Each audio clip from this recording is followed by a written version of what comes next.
Today, i-review ko yung aking Toyota Rush na 1.5G na 2 months old na siya.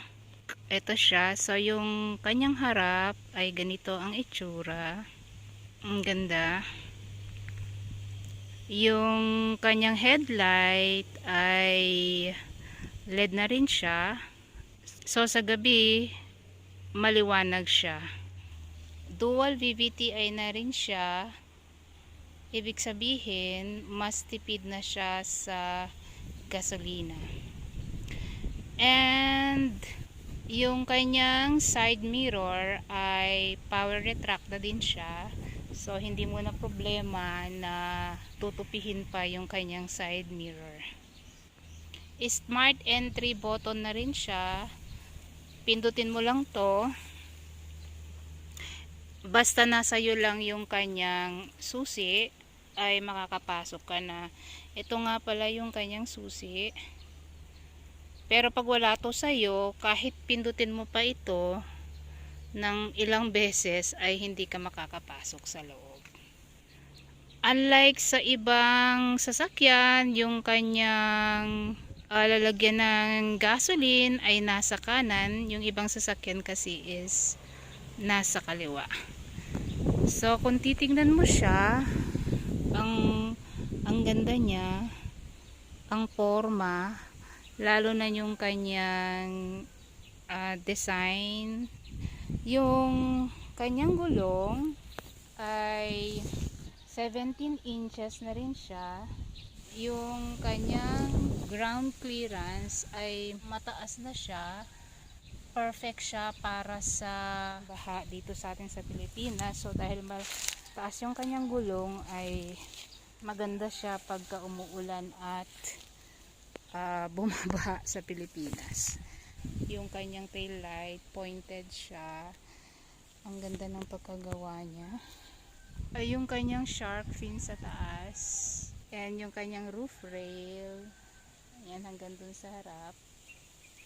Ang ganda. And dito sa likod niya, brake light niya sa taas, kung makikita nyo. And may wiper na rin siya dito sa likod. And meron na rin siyang back cam dito pag aatras ka. And meron na rin siyang sensor sa likod, yung dalawang yan. Ito, tsaka yung isa sa kabila. So yan yung kanyang itsura sa likod. Ang ganda. Ooh. Oh, very nice. Napakaganda ng kanyang design, ang forma niya, ang pogi niya. Dito sa kanyang side mirror ay meron na rin siyang ilaw dito. So pagka nag signal light ka ay iilaw na rin yan. Pasok tayo. Pag pumasok ka sa loob ay makikita mo tong kulay puti na to, which is made of plastic siya. Meron din dun sa kabila, and then dyan. Ang dami niyang cup holder dito sa driver's side, bottle tsaka cup holder. Meron siyang dalawa, so same as dun sa kabila, meron ding dalawa. And ito yung isa sa mga aircon vents niya. And meron din dun sa kabila. Ayun siya.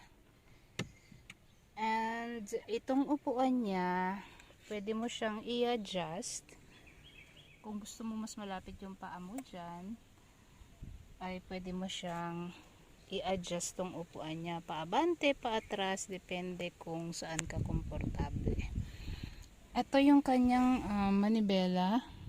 Pwede mong kontrolin dito yung kung may tatawag pag nakakonect yung cellphone mo sa Bluetooth. And yan na yung kanyang speedometer, tsaka yung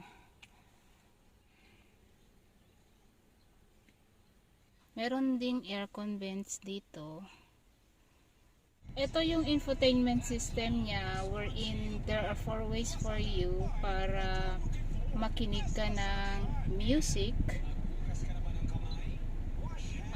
yung pinakauna is yung kanyang FM, which is yun yung gamit ko ngayon, na pwede mo siyang ilipat-lipat ng channel.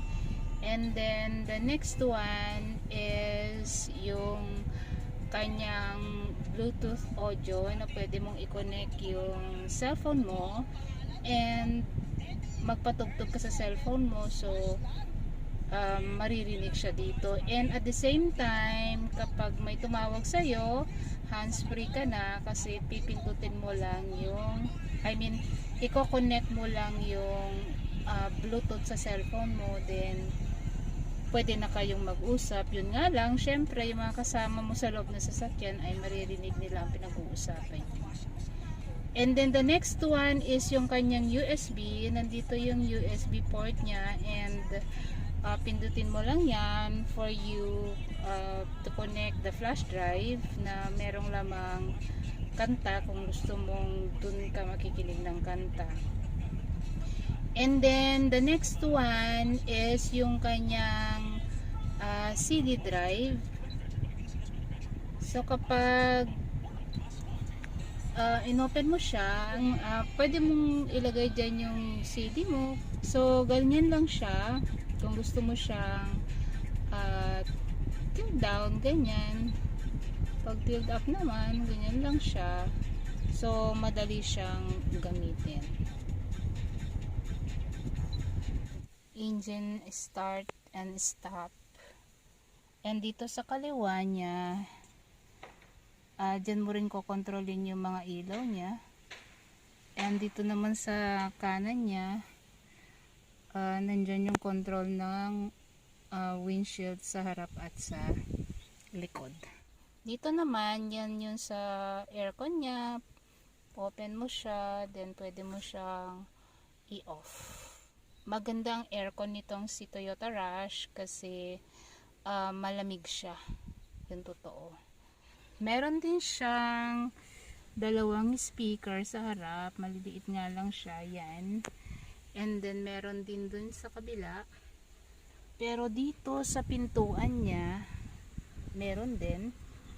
And at the same time, dun sa kanyang pintuan din sa kanan ay meron din. So, 4 yung kanyang speaker dito sa harapan. And yung kanyang airbags, meron dito isa sa manibela. And then meron din dyan sa harap. Dyan. And then meron din dito. And same thing with dun sa kabila. Meron din. So ibig sabihin, 4 yung airbags niya dito sa harapan. For safety purposes to din. And ito rin yung kanyang sun visor. Hindi ko pa tinatanggal yung what's this plastic niya. And then meron din siya sa kabila, dun sa passenger side. Then dito naman yung ilaw niya kapag gusto mo siyang i-open. And then off mo lang siya. And ito naman yung pag gusto mo maglagay ng shades, salamin, so pindutin mo lang yan. Dito nga pala guys, sa kanyang pintuan, nandito na rin yung power control niya. Ito, kapag nakakatakbo ka na ng siguro mga ilang metro lang, mag-auto lock na to. So lahat ng pintuan niya naka-auto lock na. So hindi ka na mag-worry kahit makalimutan mo pa na ilock yung pintuan kasi nag-auto lock nga siya. So nandito na rin sa driver side yung kanyang control sa ito yun sa side mirror niya, wherein pwede mo siyang i-tilt pababa kung gusto mong ibaba yung side mirror, and kaliwa kanan depende sa iyo paano mo siya i-adjust kung saan ka komportable sa side mirror niya. And ito na rin yung sa windows niya dito. And pag i-open mo rin yung kanyang side mirror, ito na rin siya. power retract na din siya. So kung gusto mo nakalock yung mga bintana sa lahat, and then pindutin mo lang to para dun sa, for example, ayaw mo yung mga anak mo na open nila yung window dun sa kanila, di lock mo lang siya dito, then pwede mo naman siya i-open. Pag nakaupo ka naman dito sa harapan, ganyan ang itsura niya guys. Mataas yung upuan, kaya sakto lang siya para sa akin. Pag nandito ka at nagda-drive ka, kitang-kita mo yung lapag. Wala kang blind spot. As in, kasi mataas ka yung upuan niya. Ito nga pala yung kanyang lighter switch. Ang nangyari dito ay nakakonect na kasi yung aking dashcam. Ayan yung dashcam ko. Hindi na siya pwedeng pag-charge na cellphone. Pero ito ay pwedeng saksakan ng socket para pwede kang mag-charge ng cellphone. Ito yung kanyang gear. Ganyan ang itsura niya. And ito naman yung kanyang handbrake. And meron din siyang tatlong cup holder dito sa tabi ng kanyang handbrake. Ang dami. So guys, sa likod, ganito ang kanyang itsura sa likod. So ito yung kanyang pintuan, wherein nandito yung pang-control sa window, sa pintuan, and meron din dito ang cup holder and bottle holder. So ayan sila. And dun sa kabila, sa kanan ay same thing din, may cup holder at saka meron ding bottle holder. And dito naman is yung kanyang aircon vents, tatlo sila. Ayan, wherein pwede mo siyang i-adjust. Yan yung adjustan niya. Yan. And then dito naman sa bubong niya, nandyan yung kanyang ilaw na pwede mo yung i-adjust. And dito sa second row, meron ka ding lighter switch dito wherein pwede mo siyang lagyan ng socket na pwede kang mag-charge ng cellphone. And ayan yung speaker niya sa right na pintuan, right side na pintuan. And another speaker naman dito sa left side ng pintuan. Actually, ang ganda ng sounds nito guys, kasi ang dami niyang speaker. 4 sa harap, 2 dito sa second row, and another 2 dun sa likod. Ito, isang airbag dito sa second row to guys, sa second row, and another airbag din dito sa kanan na part ng second row. Ganito naman ang itsura niya sa second row. Ayan siya. So like for example, uupo ako. Ganito itsura niya, 5'6" ang height ko. So yung paa ko ay malayo pa siya doon, kahit iatras ko pa yung driver seat na yan, ay malayo pa rin doon yung paa ko. So kung 5'6" ako, so ibig sabihin maluwag dito sa second row. Ang maganda rin dito na isa is pwede mong i-adjust yung mga upuan. So pwede mo siyang i-fold na ganyan kung gusto mo ng more space, and then pwede mo siyang i-ganyan. Pwede ka nang pumasok dun sa likod. So pasok tayo para makita natin kung maluwag ba dito sa likod. So ganito ang itsura niya sa likod. Meron din siyang cup holder dito sa kanan, and meron din dito sa kaliwa. May cup holder din siya, and another lighter switch dito na pwede mo lagyan ng socket. And may speaker din dito, which is very nice. And may speaker din dun sa kanan niya. And then meron din siyang seat belt dito guys. Ayan naman yung seat belt naman sa second row. ito yung seat belt sa third row. So same as dito sa kaliwa. Ayan yung seat belt niya sa second row, and ito naman yung seat belt niya sa third row. So meron siyang mga hawakan ng kamay dyan. Meron din dito sa second row, meron din dito sa third row, pero dun sa driver's seat wala. Pero dito sa kaliwa meron din dito sa kaliwa sa likod sa third row. Dahil umupo na ako dito, itumba natin ulit tong upuan niya. Tignan natin kung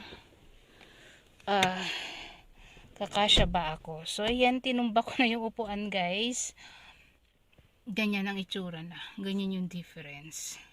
So kung medyo matangkad ka, I think hindi ka kakasya dito sa likuran. Doon ka lang sa second row dapat. Punta na tayo sa likod. So sa likod niya, buksan natin. Ganito ang itsura niya sa likod, guys. Ayan. Ang itsura niya. So maluwag-luwag naman ng konti. Sabi nating dalawang dangkal dito sa likuran yung space niya. Like for example, gusto mo ng marami kang space para marami kang malagyan, then tumba mo lang tong upuan. Ayan. And hilain mo to para magkaroon ka ng more space. So same as sa kabila, tumba mo lang din siya, and then iangat mo lang siyang ganyan para magkaroon ka ng mas malaki pang space dito sa likod. Ayan. Ayan, guys. So yan, guys.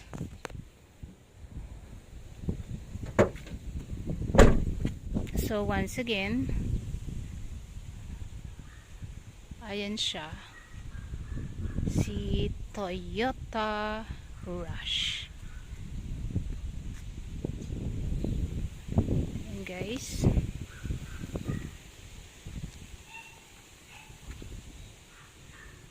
So that's Toyota Rush 2021 model.